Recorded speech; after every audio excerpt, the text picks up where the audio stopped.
Welcome to Aimpoint's Taking Aim podcast. I'm your host, Rich Nance. Here we'll take a deep dive into firearms culture and the Second Amendment lifestyle. From hunters to veterans, competitive shooters, police officers, tactical trainers, 2A advocates, and even some well-known celebrities, we'll cover it all.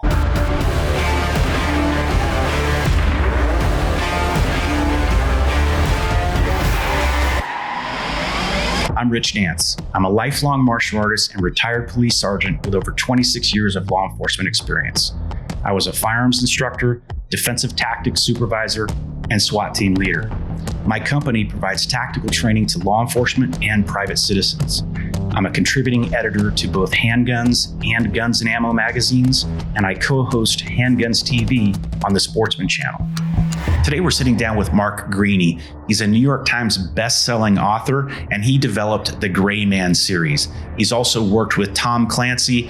This guy knows his stuff. You guys stay tuned. You're in for a treat of an interview. Right. Mark, thank you very much for joining us. I appreciate you being here with us. I'm looking forward to interviewing you. A big fan of the Gray Man, as everyone else is. But before we get into that, I'd like to talk a little bit about kind of your upbringing and what may have set you on the path to becoming, one of the most prominent writers, I would say, of our time, especially in your genre, which is thriller, espionage type stuff. You grew up in Tennessee, right?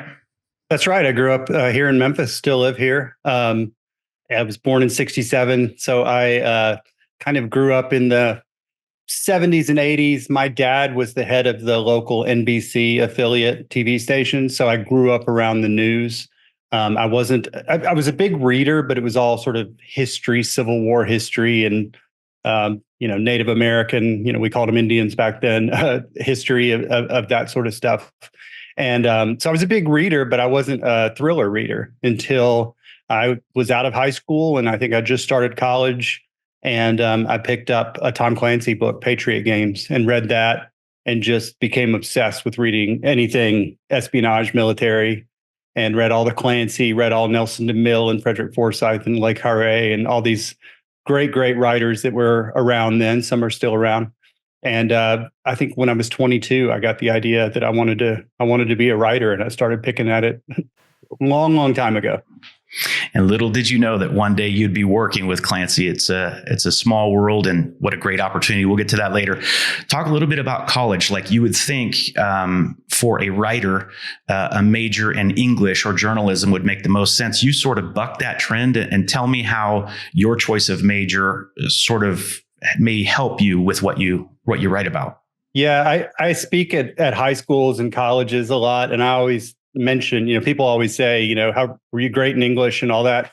And I was not good in English, and I didn't pay attention. And, I always instantly say, but that's not saying that stuff's not important, because I regret that every single day of my life. When you're in school and you go, I'm never going to need this stuff. You could be very wrong. It's true, I never needed the algebra I didn't want to learn, but it is not true that I didn't need the English. Every single day I'll be talking to my editor about something, and I'm like, God, I wish I could explain why I think this is better than this, or I wish I could understand, some little nuanced thing in the English language. And I really wish in 7th grade, when we were diagramming sentences or whatever, I was a little more focused. But I did. My first couple of years in college, I just sadly kind of looked at them as 13th grade and 14th grade. I had a couple of jobs. So I wasn't that focused on college. And then I kind of discovered, I already had a passion for politics and world affairs. And I had a subscription to The Economist when I was like 16 years old, and US News and Time. And I was really into watching the news and learning about what was happening all over the world. So I kind of learned about this major where I went to school, University of Memphis, major in international relations. And I ended up getting a double major in political science as well. And initially, that was not something that was going to be a career. Then I kind of wanted to be in the State Department. I took the Foreign Service exam and I passed the writtens when I got out of college, but I never made it into State Department. And I really didn't do anything with my degree for a very, very long time until I became a published author. And now I really do fall back on, everything I was studying in the 80s about terrorism or about the IRA or about, Yugoslavia, all these things that I learned about when I was young. It really, the past is prologue, as they say. And as you look at current events, I have this kind of rich understanding of, where we've been as the human race. Very cool. I know that your road to becoming where you are right now as a very successful author. It didn't happen overnight. So I know that you're working on your first novel for a long time, and I don't think that's that uncommon. What types of things did you do to pay the bills when you were working on that novel? Well, yeah. So it took 15 years to write my first novel, which never was published. And that was very much a factor of me not really buying into the fact that I could ever be a published author. I thought that was probably out of reach, but I like to do it. I like to piddle at it. And, I worked in the restaurant business until I was about 30, but I had other jobs in sales. I was very interested in anything international and travel and things of that nature. So I started working in the international department at a company here in Memphis where I live. I spoke a little bit of Spanish, but it was a lot more than anybody else in the office spoke. So I was immediately thrust into going on sales trips to Miami or Mexico City and all this other stuff. I was completely unprepared language wise, but I finally did improve my Spanish, 15 years later or so, working for another company where I spent several months down in Central America studying Spanish. But I worked in international business in gifts and home decor and medical devices. And, my last job before I became a full-time author was a company called Medtronic. It's a medical device company. And I was in customer relations with our Latin American subsidiaries. So it was a good job. It was not where my passion was. All my friends that knew me back then, that kind of knew I was, very lazily writing a book, or, they all say, like, they could see that my heart wasn't in what I was doing. I wanted to be doing something else. That's awesome. And it's a good thing you are doing something else, because you're really entertaining a lot of people. I love The Gray Man. Again, we're going to wait just for a second before we go there. But tell us about what a typical work day is like for you. Do you write every day? Do you write at a particular time? Is there a certain word count that you shoot for every day? How does it look for you? I always think, because that's a question that people always ask authors. And I feel that 99% of the time an author gives you his ideal day. Not what he really does. Yeah. And reality just kind of comes in and makes you honest. But an ideal day for me is I get up and begin working as soon as possible. I have a family now. I didn't 4 years ago. And back then I would get up at 5:30 and go to a coffee shop if I was outside of Memphis, which I travel a lot. Or if I was in Memphis, I couldn't really go to coffee shops because people know who I am and want to sit down and chat. And I would just, sit in a dark room and work as long as I could in the morning. And that's still what I like to do. Now my day gets started a little bit later because we have kids to get off to school and things of that nature. But I have an office. We have a detached little pool house back behind our house, and that's where my office is. That's where I am now. And I come back here as soon as I can. I shut the door and I write in one stint as long as I can. Ideally, if I'm right on deadline, I could be writing all day and all night and take an hour break or whatever. But usually I like to, be in here and working by 7:15 and work till 11:30 or 12. And then I do other things with my day. There's a lot of business of being a writer I can imagine. When you've written 26 books and you're doing promotion and you're doing research on books, and you're planning travel and you're planning all these other things. So most of that happens in the afternoon. And then I do have a word count that I try and keep for a day, but it fluctuates. I'm trying to not be so focused on my word count, because that becomes a measure of your success, because it's really hard. I always say, if you're writing a novel, you never really have a good day, because if you go gangbusters all day long, you've written less than 1% of your novel, maybe 1/3 of 1% of your novel when it gets to all the revisions or whatever. So you don't really ever get to pump your fist in the air and say, today was a successful day. So by word count, you can say, hey, if I had 1,000 words, then I'm on track, or 2,000 words. But that's a little bit of a false thing to go after because, words don't make the story good, or they don't make you closer to. Sure. I've had some 8,000 word days where I basically threw it all away a couple of days later. So, it's basically just going in and putting in the effort. And I always tell myself, like, my little mantra is every hour my butt is in my seat in front of my laptop, the book is getting somewhat better. So you just put the hours in and you just do the work, and eventually you'll have yourself a completed product. Yeah, that's awesome. One of my favorite authors, Stephen Pressfield, says something like that, put your ass where your heart wants to be type of thing. Like if you're not in the chair doing it, it's never going to get done. That's good. Mark, when you're writing, do you sort of just write without giving a lot of thought to exactly how you're saying what you want to say? Or do you sort of like have this internal editor that's at work as you're writing an initial draft, let's say? As I'm writing a first draft, I don't spend a whole lot of time thinking about the prose and how everything works together. But I'm one of those authors that edits kind of every day. There's a portion of every day where I'm reading back over something I've written before. So the book, a particular chapter will get looked at 30 or 40 times maybe by the time it's done, and every time I'm probably doing something to clean it up, or I'm noticing I'm starting every paragraph the same way, or chapters are starting similar, or my point of view hasn't shifted the way that I think is the most interesting. So I will make those tweaks, as I go. They, like, one of the mantras that they teach you when you're trying to become a writer is write your first draft as if you can do no wrong, and write your and then edit it as you can do nothing right. And I think that helps me a little bit. I try to go as fast as possible at the beginning, and first get thought, some momentum going. First thought, best thought, and not second guess it too much. That's tougher. This is my 26th published novel, the one that I have coming out. And, after 26 novels, you do have to spend a lot of time going like, okay, how many times have I written a scene where a guy is, running upstairs or whatever? And how do I make this different and unique from what I've done many times before? So you do have to be a lot more measured the more you do it. But really, you just get the idea down. Everything is a first coat of paint or your primer, and then you go back and put your first coat of paint, and then eventually you're working on the trim. Yeah. And I would imagine it's hard to come up with new situations for your characters to be in and stuff. You hit a point. I write for Guns and Ammo and have done so for several years. So I write a lot about tactics. So maybe how to reload a pistol or something like that.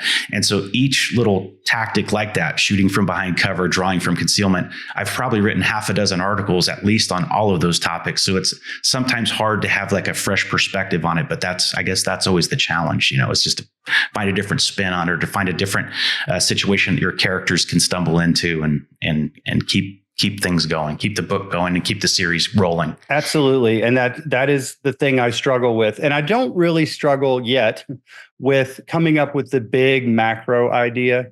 Like this is a book about, the gray man has to, I don't know, take over an oil rig or something. Those big macro ideas, those are, you can come up with those, while you're taking a shower or walking your dog. It's the 150,000 words inside the book, that's not plot, that's not the log line or the elevator pitch. That's where it gets tough because, inevitably there's going to be a scene where someone has to find someone else. And what way can you find someone that I haven't done 23 times? I have to come up with stuff like that. So you do have to be a lot more careful and measured. And I have written so many things where I go, yeah, I kind of did this in a Tom Clancy book 12 years ago. One of the benefits of having done this for a while and having created, put out so many books is I've kind of forgotten some of my earlier plots and details. So that kind of frees me up a little bit because, it's possible I'll write something today that will be similar to something I wrote in 2011. I won't know. And hopefully no one will call me out on it. If they do, I'll just kind of roll my eyes because I'm like, yeah, I've written 4.5 million words. And so I don't remember them all. They're probably not keeping up with all of that either. They're not reading them all back to back, right? It would take them too. Yeah. Exactly. So yeah, that's awesome. Hey, so let's talk a little bit now about what was the inspiration behind your protagonist, Court Gentry. I mean, freaking awesome character. How did you come up with him? And tell us a little bit about how he evolved from something you thought of to something that was, on the pages of your books, as well as even on the Netflix show, The Gray Man. Yeah. So back in the 2000s, 2005 or 2006, I started taking, well, really 2004, I started taking firearms courses. I bought my first carbine. I'd had a pistol before that, but, just kind of went out to like a very flat range and, did very measured, shooting 3 times. That's all most people do. And I want to commend you on that, Mark, because that authenticity of your training and your study, it really comes through, and it makes the book that much more true. It rings true. And that's hard to do with a book like that. Thank you very much. To sidetrack just a little bit, I think one of the things I bring to the table is, since I haven't done this professionally, I do see what the cool parts are, or the interesting parts to talk about. Whereas a lot of people that do this stuff all the time get a little bit, they sort of lose sight of what. I wrote a book with a Delta Force officer, and he would give me all this great detail about something. It was all very interesting, but then he just would say one thing as an offhand comment, and I would go, "Oh my God, that's what the whole book's about. That's great," And to him, it was just like, "Oh, that's not anything as interesting as all the radio frequency, that I was just telling you about." But yeah, with Gray Man, I was shooting at a couple of just local ranges, and then I got a little bit more and more into it.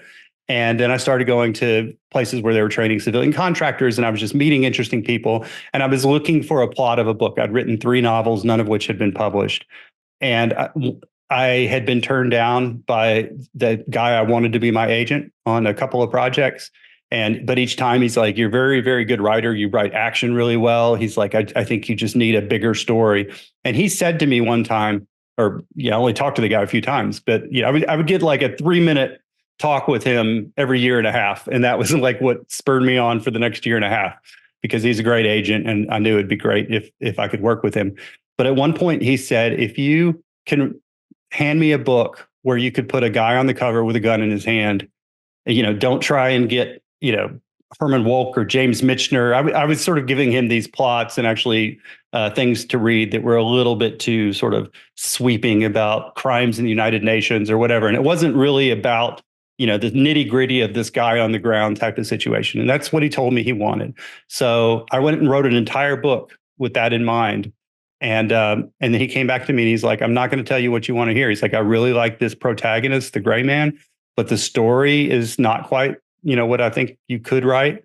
And if you went and wrote something different," I'd written it in third person, in first person. He's like, "I think you should write it in third person." So I wrote an entire different book, different plot, different everything. And that was The Gray Man. And people all the time ask me about, if I saw it as a series when I wrote it, if I knew I'd be, 15 books in down the road. And I didn't. I was just trying to be a published author. And I just trying to hold a book in my hand that had my name on it and some artwork that looked like other books that I could get at a used bookstore. I thought that would be the coolest thing in the world. And it was. But yeah, before The Gray Man came out, maybe 6 months before it came out, I got an email from my editor, or he called me and he said, "Would you like to do 2 more in the series?" And I was like, "Sure. What do you want them to be about?" And he just kind of laughed and he's like, "You're the writer. I don't know what they're about. You have to figure that out." And I'd literally thought so little about making it a series. I didn't really know what a series was. Maybe I thought the editors just gave you your plot lines and you went and wrote them after that. But I said, "Yeah, sure." So the one book turned into 3 books. And the second and third book did not sell as well as the first one, but I started working with Tom Clancy, and that really helped, get my name out there more and more. So it kind of saved the Gray Man series around 2011 or so, working with Clancy. Tell us about what that was like, because I know you really looked up to him. You aspired to probably write like him, I'm assuming, with your own style. I don't mean that you want to mimic him, but you were inspired by him, certainly. And how did it go from him being someone you looked up to him being someone that you worked alongside? Yeah, I had been turned down when I finally landed that agent, and he sent The Gray Man out. He sent it out to 10 publishers in New York, and 9 of them passed on it. And the one who said he would publish it said, "Okay, we'll publish it, but it'll be like a little mass market airplane book. It's not going to be this big hardback release that everybody's talking about. But, you have your foot in the door. And I was thrilled with that. I was like, I've got my fingers on the lowest rung of the ladder, publishing ladder. And I'm like, that's fantastic. I wasn't trying to, write the next Harry Potter. I was just trying to, get to do this. And then, but that editor who said that was also Tom Clancy's editor at the time, Tom Colgan. And Clancy had been with Putnam, and I was with Berkeley, and they're part of the same publishing house. And Tom was being an editor for both of them, and had worked with Clancy. So I'd only written 2 novels, Gray Man and the sequel On Target, and I had turned in the third, and was waiting to hear back from that. And then my agent called me, and he said, your editor called me and wants to know if you want to work with Tom Clancy. And I remember thinking, that is such a lofty thing. It's like I wanted to work my way up to that. The idea of me writing 2 little paperback novels and then suddenly, being number 1 on the New York Times list with Tom Clancy was terrifying. But I also knew that it was the best opportunity ever for me. And he knew the reason they sort of came to me was I had talked a lot about my love of Clancy books, and I really knew them really well. And there was a few weeks where they hadn't made a decision. They came to me to gauge my interest, but no one had actually made a decision if I was going to get to go up and meet Clancy and possibly work with him. So just on my own, I spent 3 or 4 days, and I wrote like a 50-page scene, 30-page scene or something, about the middle of a fictitious Clancy book, showing that I knew who all the characters were, how they talked to each other, what they did. And I just wrote this scene that's never made it into any book or anything. And I gave that to them, and immediately they had me go up to Baltimore to meet Tom, and we wrote a book together in 2011, which was actually really tough because I wasn't allowed to tell anybody I was working with Clancy, because they didn't know what I was going to turn in, or and you want to tell everybody because you're so excited about it, right? I'm excited. It's hard to keep close to your chest. A, I'm excited about it. B, I'm going to the Pentagon to try and talk to a colonel, and I can't say I'm working with Tom Clancy, which is going to open those doors. Instead, I'm this guy, has a couple little paperbacks, and that got me in. But I know that things would have been very different if I could say who I was working with or whatever. So that book came out in 2011, and we did 3 together before he died in 2013. And really quickly after that, his family asked me if I would continue the Jack Ryan series. So I did 4 more after that before finally stepping away. What an honor, man. Congratulations for that happening too. That's awesome. Obviously they saw some brilliance in what you're doing, and they thought you worthy to carry on his legacy. So that's gotta feel great, man. Yeah. And you're doing a phenomenal job. Like I don't know if I already said it, but I mainly read nonfiction stuff. The Gray Man is freaking phenomenal. I don't know anyone that would not like that. I'm not like a huge thriller espionage dude, but the way you wrote it is it's riveting, man. You always hear people say you can't put it down, but that's kind of the case. It's very gritty, and as a police officer, I mean, again, there's that. Of course, it's fantasy, but there's that realistic element that almost makes you believe this could happen. Yeah. You know what I'm saying? Yeah. And that's because of your knowledge and your study into the weaponry, into the combative stuff that they may be teaching someone who's an operative like that. So it's really cool. Fantasy, but based in reality, and very gritty, very hard hitting. So love it, man. Thanks a lot. It's funny. I've spoken to many CIA guys in the Special Activities Center, which is Special Activities Division, is a unit that the Gray Man supposedly was in, and all that. And they'll come up to me and they're like, "Man, I really love your books." It's like, they're really so good. They're ridiculous, but they're so good. And I'm like, yeah, that's kind of how I wrote it. It's supposed to push the envelope and tear the envelope here and there, but then I try and put enough realism in there between the bouts of just crazy, flying out of an airplane without a parachute and surviving, moments, to where people will kind of buy in to the crazy stuff, because there's a lot of real stuff in there too. How challenging is it, Mark, to interject that realism as far as your explanation of firearms and stuff like that? Does that make it harder to sort of write your story, or does that make it easier? You know what I mean? Like, Yeah. Because you're balancing providing like realistic depictions of this stuff. It's not like something you're just completely making up. So how do you balance that? Yeah, I think it makes it much easier. It's one of the few things that makes things easier is that intimate knowledge, because your creativity can come from these things. You know, I can do a long range rifle course up in Virginia and come home with a bunch of really cool ideas that like, oh, I've never read that before, but you know, you could have a scene with a sniper that blah, blah, blah, or some little experience that I've had along the way. It becomes fodder for the creative stuff. I'm going to write a book about a guy who's a burglar, and I don't really know anything about burglary. I'm going to have to learn. I could introduce you to some suspects. Yeah, exactly. You know, yeah. But I realize that's kind of daunting. You know, it's like that's who my protagonist is, and I'm like, gosh, it's, you know, I've written books where the guy's a spy or some sort of commando or a civilian military contractor, things of that nature, which I've been around that wheelhouse a little bit more, or someone in the military. And then to do something that's a departure from that, it's a little scary. And it's like, I wish I had that really deep knowledge. And, you know, I can't say I consider myself an enthusiast when it comes to, you know, firearms and tactical things of that nature. Like I really like it. I always say when I go to these firearms classes, a lot of times I'm the only person who's not law enforcement or military. And I'm always like, guys, I'm safe. You know, it's like, that's all I can promise you is you don't have to worry about me from a safety standpoint. I'm going to be the slowest guy out here, probably with the worst low back and everything else. But I'm very conscientious about, you know, you guys making it home to your wife and kids. So, you know, after that, no promises. But I do like to do these things. And I've had firearms instructors go like, man, yeah, I really respect your effort, you know, which is a way of going like, you're not good at this, but man, you're out here anyway. So, and I'm like, yeah, I'll take it.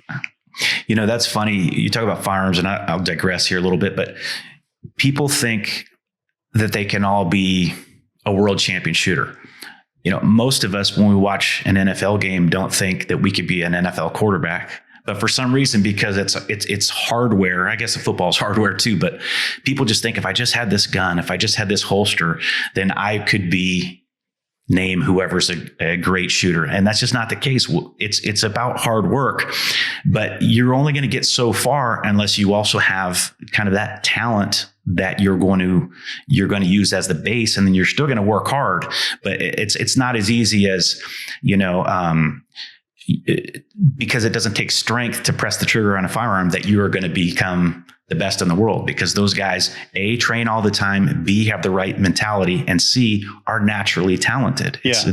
It's funny that people don't make that distinction. Yes. And it's the same thing where people always think like, if I was in some life or death situation, I would rise to the occasion, you know, and it's like, you know, I've shot my gun at the range a few times. It's like, I'm going to John Wick my way out of any situation because I own a firearm. And, you know, that mentality is horrifying to those of us that have shot just enough to know that, you're not going to rise to any occasion. You're going to sort of, what do they say, default to the level of expertise you've mastered. Exactly.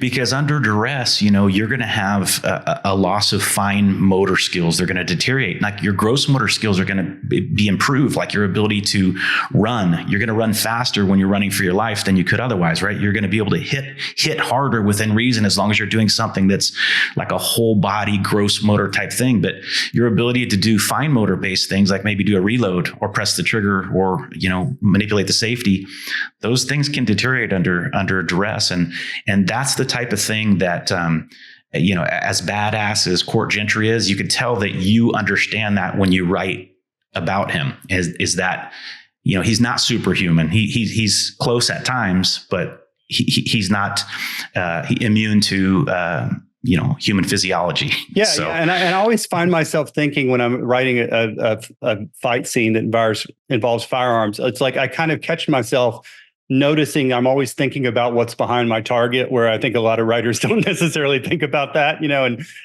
so I'll put a few lines in there about, you know, how he's, you know, aware of, you know, the potential of over penetrating or just the danger of, you know, friendly fire type of things.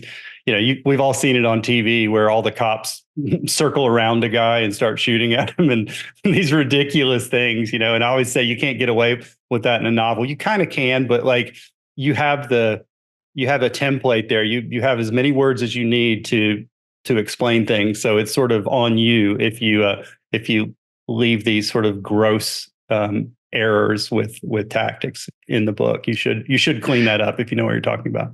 Yeah. And then I'm not sure like what percentage of your readers have any kind of tactical training, but those that do would not like the books nearly as much if there wasn't that element of realism to it. Yeah. So I think you hit a home run there.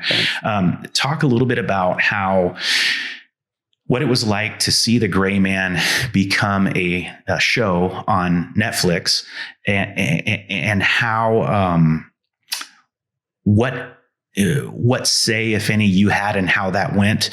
You hit on something a minute ago where you have all these words to describe something.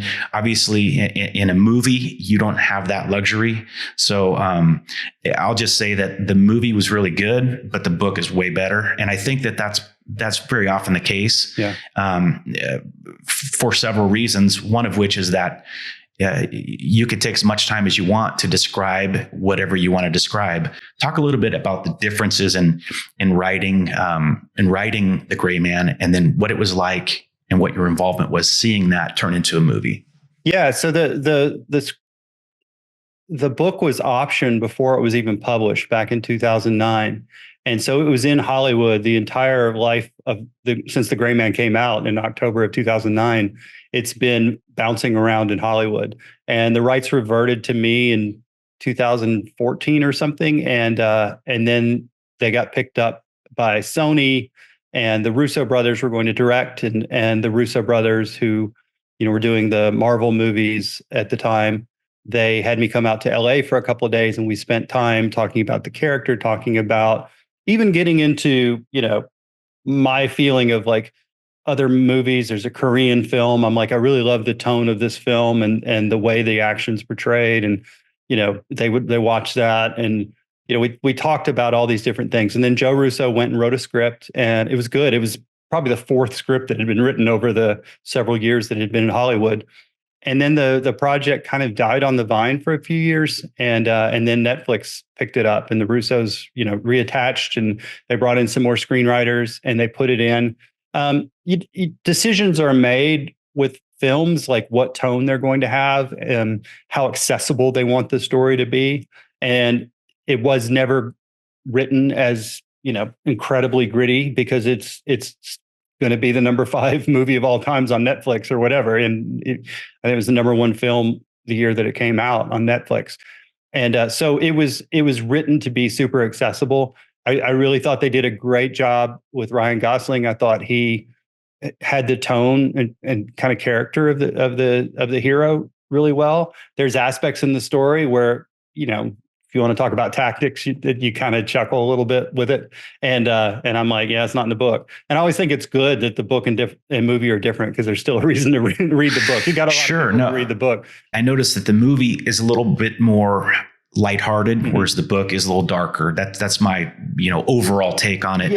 But Gosling did a good job. I mean, it was just and he had some lines and stuff that were kind of funny. Like there was one that was like, it's just a Tuesday or just a Thursday, whatever they were, it's like, in other words, this is commonplace. This is nothing out of the ordinary. So some pretty cool stuff, but definitely there were differences there. Yeah. So the series, the 14 book Gray Man series, there is a lot of humor in it. But the first book, it was always going to be written sort of like Die Hard. Everything takes place in a 3-day period. Anybody who says there's not enough depth of character in there, it's like, yeah, I'm putting this guy in on the 3 worst days of his life where he's getting 90 minutes of sleep or something. It's like, I feel like there's as much depth as you can get into 100,000 words and tell that story. Things flesh out in subsequent books. And they did. I was pleased that they took characters. They were setting that up to make a series of films. So they took characters that were not in the first book, guys that were in, book 2 or 3 or 5, and they folded them into the initial story. So they did a lot of different things. I would say the film is 50% of the book and 50% completely different. And, and that works. If I was watching something, I would probably want something a lot grittier. But I understand all the decisions they make, I was very happy to have a film version of the book made. So, I've got no complaints. Heck yeah, that's awesome. Hey, so Fitzroy was a lot different too in the show than in the book, but again, both were good. It's just different, and I think those differences are cool. I read the book before I watched the movie, but it was like you said, there's a little something, whether you watch the book first or read the book first or watch the movie first, there's motivation to do the other because there are differences. So very cool. What else do you have going? What books do you have coming up, or are you starting to, you had mentioned about working on a novel where the protagonist is a burglar.